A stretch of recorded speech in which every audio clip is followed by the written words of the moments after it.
Hello বন্ধুরা, কেমন আছো সবাই? আশা করি সবাই খুব ভালো আছো। আমিও তোমাদের দোয়ায় বেশ ভালো আছি। আমি মহারানী সারিকা আবারও চলে এসেছি নতুন একটি গল্প নিয়ে। আজকের গল্পটি শুনলে তোমাদের গা শিউরে উঠবে।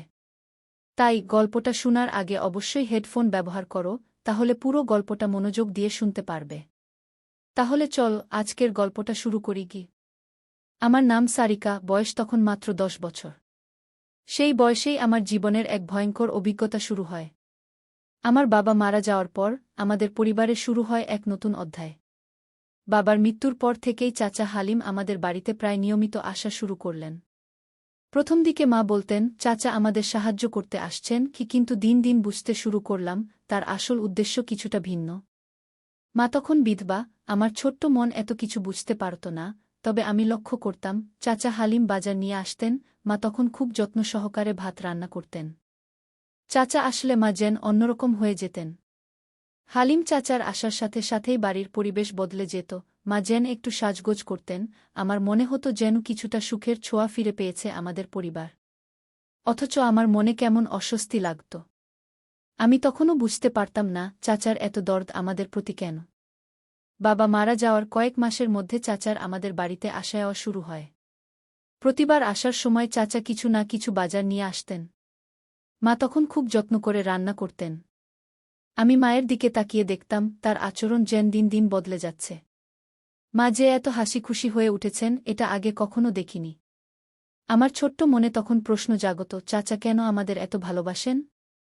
এত বড় কষ্টের সময়েও চাচা আমাদের খেয়াল রাখছেন, আমাদের সাহায্য করছেন। এদিকে আমার ছোট্ট বন্ধু ফাহিমের সাথে আমার সময়টা বেশ ভালো কাটত। আমরা দুজন একসাথে খেলতাম, কুলি কাজ করতাম, কখনো স্টেশনে বাদাম বেচতাম। ফাহিমের বাবা মা কেউ নেই, সে বস্তির নানির সাথে থাকে। আমাদের বস্তিতে সবাই এমনই, জীবন নিয়ে কোনো বড় আশা নেই, শুধু দিন পার করা। আমরা দুবেলা পেট পুড়ে খেতে পারলে বেশ খুশি থাকতাম।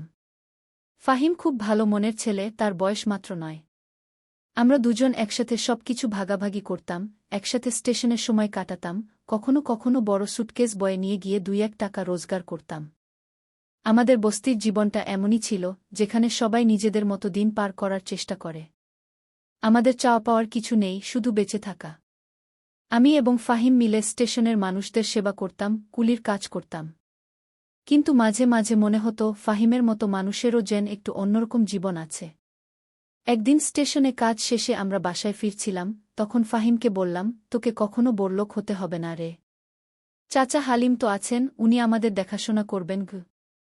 ফাহিম অবাক হয়ে বলল, চাচা আমাদের কেন সাহায্য করেন জানিস? আমি কোনো উত্তর দিতে পারিনি। শুধু হেসে বললাম, উনি আমাদের অনেক ভালোবাসেন, তাই আমাদের জন্য এত কিছু করেন ঘু। সেদিন রাতে বাসায় ফিরে দেখি মা এবং হালিম চাচা ঘরের মধ্যে বসে গল্প করছে। তাদের কথাবার্তা শুনে মনে হলো তারা যেন কতদিনের পরিচিত। আমি জানালার ফাঁক দিয়ে দেখছিলাম, হঠাৎ মা আমার দিকে তাকালেন। আমি দৌড়ে পালিয়ে গেলাম। বাইরে গিয়ে বসলাম, মনটা খুব অস্থির হয়ে উঠল। হালিম চাচা কেন আমাদের এত সাহায্য করেন, এটা আমি কোনোভাবেই মেলাতে পারছিলাম না। এরপর থেকে আমি চাচার প্রতি আরও বেশি সন্দেহ করতে শুরু করলাম। বাবার মৃত্যুর পর মা কেমন যেন বদলে যাচ্ছিলেন। আগে মাকে সাজগোজ করতে দেখিনি, অথচ চাচা আসার পর মা সুন্দর করে সাজতে শুরু করলেন। আমি মায়ের এই পরিবর্তন দেখে খুবই অবাক হতাম। কেন মা হঠাৎ করে এমন বদলে গেলেন? বাবার মৃত্যুর পর আমরা তো আরও বেশি দুর্বল হয়ে পড়েছি, অথচ মা যেন নতুন করে জীবন পেতে শুরু করেছেন। একদিন রাতে আমি ঘুমাতে যাওয়ার আগে মা হালিম চাচার সাথে গল্প করছিলেন। তাদের মধ্যে কী ধরনের সম্পর্ক তৈরি হচ্ছে তা বুঝতে আমার বেশি সময় লাগেনি। আমি হালিম চাচার প্রতি সবসময় সন্দেহ করতাম। মা যখন চাচার সাথে মিষ্টি করে কথা বলতেন, আমার ভেতরে কেমন একটা সন্দেহ দানা বাঁধত। একদিন রাতে চাচাকে আমাদের ঘরের ভিতরে দেখলাম, মা তার পাশে বসে গল্প করছে।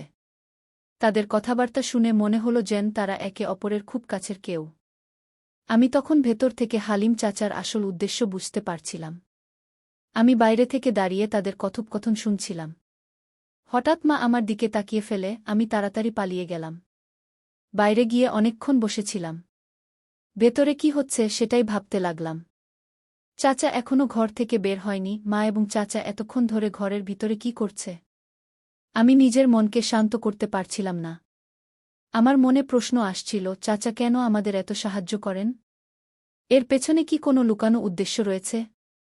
পরদিন সকালে ফাহিম এসে বলল, চল ট্রেনে যাই, আমরা কুলি কাজ করে কিছু টাকা রোজগার করব। আমি বললাম, তুই যা, আমি পরে আসছি। ফাহিম চলে গেল, কিন্তু আমি মায়ের দিকে তাকিয়েছিলাম। মনে মনে ভাবছিলাম, চাচা কেন আমাদের প্রতি এত দরদ দেখান? এর পেছনে নিশ্চয়ই কিছু একটা আছে। সেদিন রাতে আমি খুবই ক্লান্ত ছিলাম, কিন্তু ঘরে ফিরতেই মায়ের কাছে গরুর মাংসের সুগন্ধ পেলাম। মা বললেন, তোর হালিম চাচা আজ গরুর মাংস এনে দিয়েছে, খেয়ে নে। আমি মাংস খেতে ইচ্ছে করছিল না। মাকে বললাম, মা, তুমি চাচাকে আর মাংস আনতে বলো না, আমার ভালো লাগে না গি। মা অবাক হয়ে আমার দিকে তাকালেন। আমি কোনো কথা বললাম না, শুধু চুপচাপ ডাল ভর্তা দিয়ে খেতে লাগলাম। আমার মনের মধ্যে তখন হাজারো প্রশ্ন ঘুরপাক খাচ্ছিল। হালিম চাচার এই সাহায্যগুলোর পেছনে কি মা কোনো কিছু লুকিয়ে রেখেছেন? মা কি আমাকে কিছু বলতে চাচ্ছেন, কিন্তু বলতে পারছেন না? আমি এসব ভাবতে ভাবতে ঘুমিয়ে পড়লাম। কিন্তু এরপর থেকে আমি প্রতিনিয়ত চাচার উপর নজর রাখতে শুরু করলাম। আমি দেখতে চাইতাম, চাচা কেন আমাদের সাহায্য করেন? এর পেছনে কি সত্যিই কোনো ভালো উদ্দেশ্য আছে, নাকি এর মধ্যে লুকিয়ে আছে কোনো অশুভ সত্য? চাচা হালিম আমাদের জীবনে প্রবেশ করার পর থেকে মায়ের আচরণ পুরোপুরি বদলে গিয়েছে। বাবার মৃত্যুর পর আমরা খুব কষ্টে দিন কাটাচ্ছিলাম। কিন্তু হালিম চাচা আসার পর থেকে মা যেন নতুন জীবন ফিরে পেয়েছেন। মা হাসতে শুরু করেছেন, সাজতে শুরু করেছেন। কিন্তু আমি জানি, এই হাসির পেছনে লুকিয়ে আছে গভীর এক রহস্য। চাচা আমাদের প্রতি এত ভালোবাসা দেখানোর পেছনে নিশ্চয়ই কোনো লুকানো উদ্দেশ্য রয়েছে। এভাবেই আমার জীবনের নতুন এক অধ্যায় শুরু হয়। বাবার মৃত্যুর পর আমার পুরো পরিবারে এক ধরনের অস্থিরতা বিরাজ করছিল। চাচা হালিমের আগমন আমাদের জীবনে অনেক কিছু পরিবর্তন করল, কিন্তু সেই পরিবর্তন ছিল মিথ্যে সুখের মোড়কে ঢাকা এক নিষ্ঠুর সত্য। আমি জানি না, চাচা আমাদের জীবনে আসার পর থেকে মা কেন এতটা বদলে গেছেন। চাচার প্রতি মায়ের এই নতুন আচরণ আমাকে প্রতিনিয়ত প্রশ্নবিদ্ধ করে। আমার ছোট্ট মন এখনও সেই প্রশ্নগুলোর উত্তর খুঁজছে।